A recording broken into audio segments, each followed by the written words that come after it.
Znaš onaj osjećaj kada trebaš da kažeš nešto važno, baš taj trenutak, da se predstaviš, da pošalješ mail, da izađeš pred ljude, da kažeš scenu, da održiš prezentaciju, da snimiš video i konačno da izgovoriš ono što već dugo znaš. Pa dobro mi došlo u autentične priče, ovo nam je tema danas, da shvatiš zašto gubiš glas kad je najvažnije i kada se nađeš u tom trenutku, znaš da se onda desi nešto čudno, nije da ne znaš šta si htjela kažeš ili da nisi spremna ili da nemaš šta da kažeš, ali se osjećaš kao da ti je neko ukrao glas. Srce počne ti lupa, grlo se stegne, dlanovi se oznoje i u glavi ti se pojavi neka magla da ti nije jasno. I sve ono što si znala pre 5 minuta nestane. I stojiš tu, kao Bambi pred farovima, gledaš u taj trenutak koji si čekala, a tvoje tijelo kao da kaže ne mrtaj, ne govori, ne izlaži se. I onda krene najgori deo. Ne samo što se zalediš, nego počneš i da se mrziš zbog toga. Kako sad ne mogu, šta nije u redu sa mnom, pa spremala sam se, zašto sam ovakva, zašto uvek zakočim kad je najvažnije. Ako si ovo ikada osjetila, ova epizoda je za tebe. Danas pričamo o tome zašto gubiš glas kad je najvažnije, zašto se telo zaledi baš onda kada duša želi da krene i kako da se iz tog friza vratiš nazad sebi. Ajde da vidimo zašto se ovo dešava i negde prva stvar koju želim da ti kažem jeste najvažnija. Ti ne gubiš glas zato što nemaš šta da kažeš, gubiš ga zato što je tvoje telo procenilo da je opasno da ga upotrebiš. I ovo je ogromna razlika, jer mi često mislimo da je problem u nama, nisam dovoljno spremna, nisam dovoljno pametna, nisam dovoljno jaka, nisam za ovo, nemam samopouzdanja, a istina je često mnogo dublja. Tvoje telo ne reaguje samo na prezentaciju, ne reaguje na mail, kameru, na ljude ispred tebe.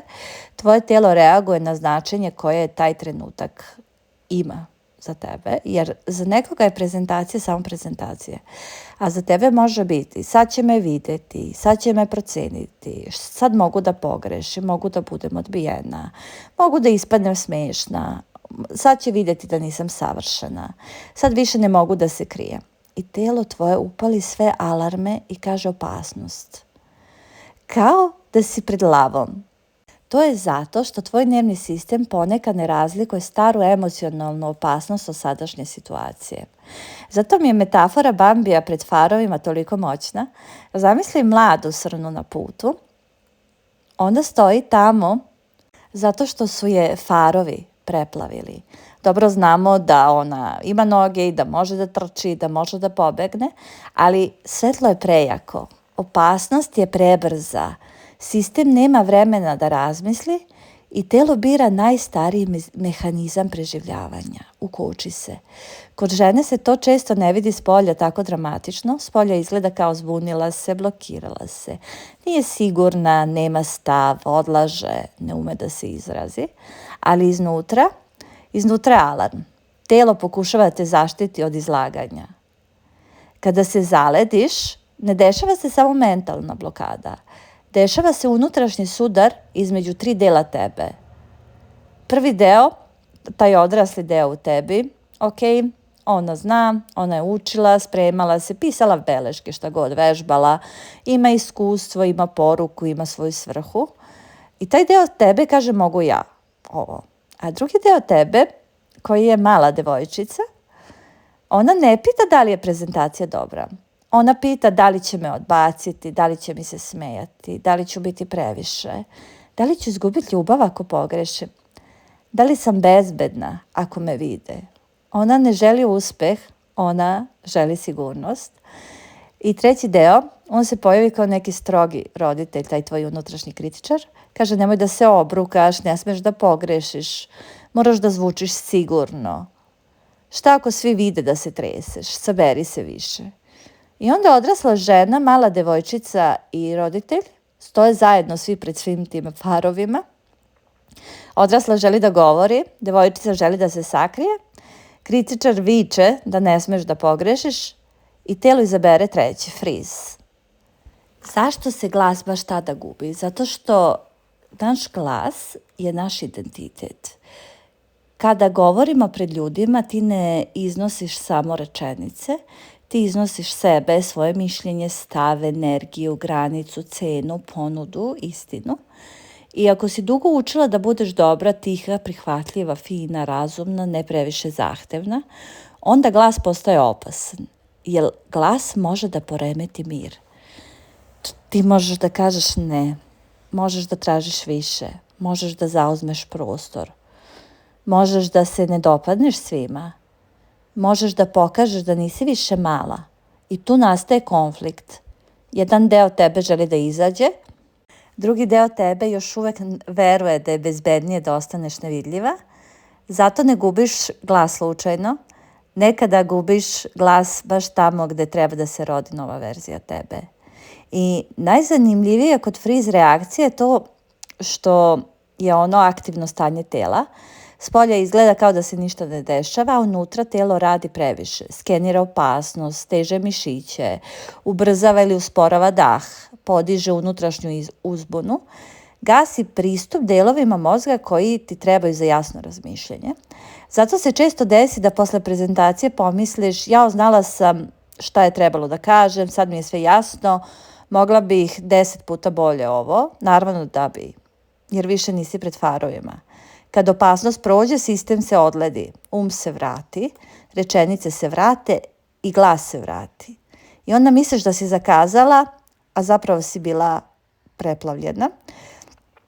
I negde bi voljela da ti kažem kako da se vratiš i povežeš sa sobom iz tog stanja friza.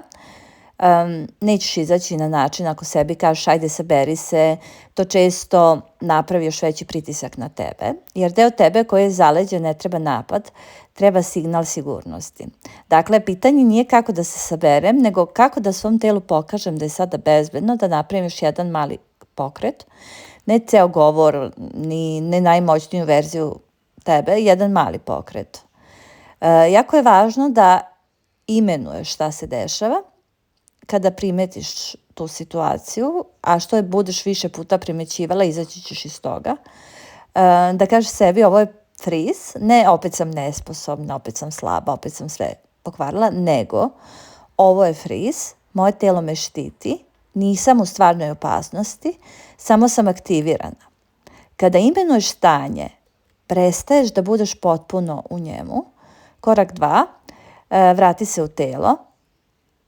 Jako je važno ovaj korak jer te ceo taj model friza izbaci iz prisutnosti, zato se vraćaš kroz telo, tako što ćeš da uradiš nešto malo, da osjetiš stopala na podu, da spustiš ramena, da dotakneš prste, da udahneš malo dublje, da izdahneš duže nego što udahneš, da pogledaš jednu tačku u prostoru i možda čak i da osjetiš težinu tela na stolici.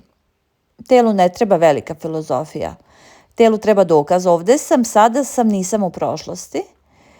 I ono što je sledeće nakon toga jeste da smanjiš svoj korak, da pitaš sebe koji je najmanji sledeći korak. Ako je prezentacija, samo reci prvu rečenicu. Ako je mail, samo napiši naslov. Ako je objava, samo otvori dokument. Ako je video, možeš samo da snimiš i da ne objavljuješ još. Ako je razgovor, samo izgovori, treba mi trenutak da se saberem. Friz se topi kroz male doživljaje uspeha. Isto tako, mislim da je najvažnije jer mi negde cenimo svoju vrednost od toga koliko smo produktivne, koliko smo nešto dobro uradile. Jako je bitno da prepoznaš to, jer tvoj problem nije samo prezentacija. Problem je što prezentacija postane dokaz tvoje vrednosti. Ako pogrešim, nisam dovoljno dobra. Ako zadrhtim, nisam za ovom. Ako me ne razumeju, nemam šta da dam. Ako ne odreagujem savršeno, provalili su me. Ne, to uopšte nije tačno. Jedna prezentacija nije presuda o tebi, ili taj mail, ili taj video. Znači, jedna greška nije presuda o tvojoj vrednosti. To je samo trenutak. Ti nisi samo tvoja izvedba. Ti si žena koja uči da bude viđena bez da se napuste. I to je to. Svi grešimo i greške su deo puta, njih ne možemo izbaciti. Da bi prestala da se zaleđuješ pred svakim svojim korakom, treba ti malo više od tehnike, treba ti taj unutrašnji prelaz. Moraš da pređeš kroz nekoliko stvari. Moraš da prestaneš da čekaš da strah nestane, jer ako čekaš da budeš potpuno sigurna, čekat ćeš dugo. Strah često ne nestane pre koraka, on se smanjuje posle koraka. Tek kada telo doživi uradila sam, bila sam viđena i preživela sam, moraš nekako da pustiš tu staru verziju sebe, onu koja je mogla da se sakrije, onu koja nije morala da kaže cenu, onu koja nije mogla da objavi. Jer kada kreneš više nisi samo žena koja bi mogla. Postaješ žena koja radi, a to mijenja identitet. Moraš da izražiš nelagodu da ne budeš svima prijatna. Ovo je posebno teško za žene koje su navikle da budu dobre, tople, razumne, fine, jer čim postaneš jasna, neko može da se razočara. Čim kažeš ne, neko može da se naljuti. I tvoj zadatak nije da sprečiš svaku reakciju. Tvoj zadatak je da ne napustiš sebe zbog tuđe reakcije. Sada želim da zastaneš i pitaš sebe, gde se ja zaledim, pred kim gubim glas? Kada mi telo kaže ne mrdaj, iako duša kaže kreni. Kada se to dešava? Da li je to pred kamerom, pred autoritetom, klijentom, porodicom, cenom, pred publikom, pred klikom pošalji? I onda drugo pitanje, šta ja pokušavam da zaštitim? Svoju sliku, pripadnost, odnos, svoju dobru devojčicu, svoju sigurnost, svoje pravo da ne budem odbačena? I treće pitanje, koji je jedan mali pokret koji mogu da napravim, a da ne pregazim sebe? Ne moraš skočiti, dovoljno je da pomeriš jednu nogu. Bambi ne mora odmah da protrči kroz šumu. Prvo treba da shvati da farovi nisu ceo svet. Zato sledeći put, kad izgubiš glas, kada je najvažnije, nemoj odmah da zaključiš da nisi sposobna, možda si samo dotakla mesto u sebi gde je glas nekada bio opasan i možda se nije zaledila odrasla žena, možda se zaledila mala devojčica koja je nekada naučila. Ako kažem šta mislim, mogu izgubiti ljubav.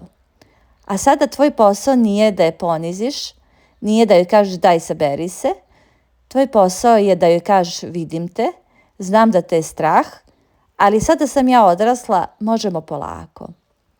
Jednu rečenicu, jedan udah, jedan korak. Jer hrabrost nije kada Bambi nikada nestane pred farove.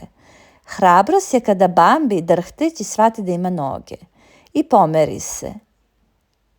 Ne bez straha, ali dovoljno da telo nauči novu istinu.